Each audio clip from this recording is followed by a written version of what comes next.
Rahmat Nagar division SPR hills మైదానాన్ని మాజీ corporation chairman Ravula Sridhar Reddy సందర్శించారు.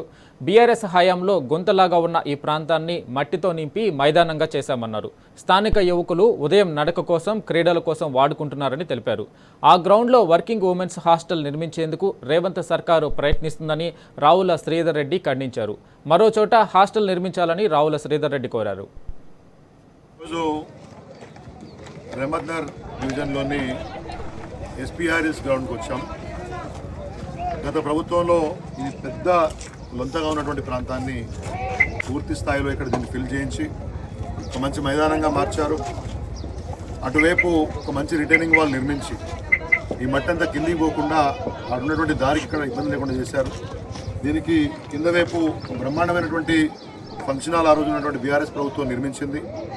కానీ ఇప్పుడు చూస్తే ఈ గ్రౌండ్ యొక్క నిర్వహణ ఈ ప్రభుత్వం వచ్చిన తర్వాత పూర్తి స్థాయిలో అధ్వానంగా కనబడతా ఉంది. ఇక్కడ స్థానికంగా ఉన్నటువంటి మా నాయకులు అందరితో కలిసి, ఇక్కడ స్థానికులతో కలిసి వాళ్ళు చూస్తే ఈ ప్రాంతంలో మీరు ఎంత చూస్తున్నట్టు ఈ యొక్క ప్రాంతంలో ఈ ఓపెన్ జిమ్ పక్కనే అక్కడ ప్రభుత్వము ఒక వర్కింగ్ ఉమెన్స్ హాస్టల్ని కట్టడానికి సంకల్పించింది. టెండర్లు పిలిచారు, పని స్టార్ట్ చేశారని చెప్తున్నారు. ఇక్కడికి వస్తేనేమో స్థానికుల నుంచి ఈ విషయం పైన పూర్తి స్థాయిలో వ్యతిరేకత వస్తూ ఉంది. ఇది కంప్లీట్లీ ఫిల్డ్ ఇన్ గ్రౌండ్, అంటే దగ్గర దగ్గర ఒక 30-40 ఫీట్లు లోపలికి ఇది కంప్లీట్గా డెబ్రిస్ తోటి నింపినటువంటి ఒక ప్రాంతం.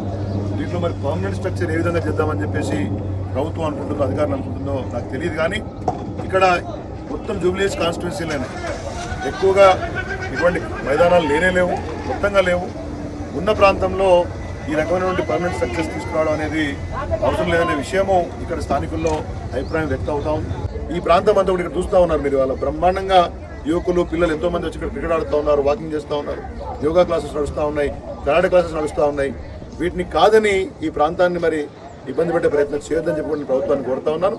దానికి అనుగుణంగా కార్యాచరణ చేపడతాం.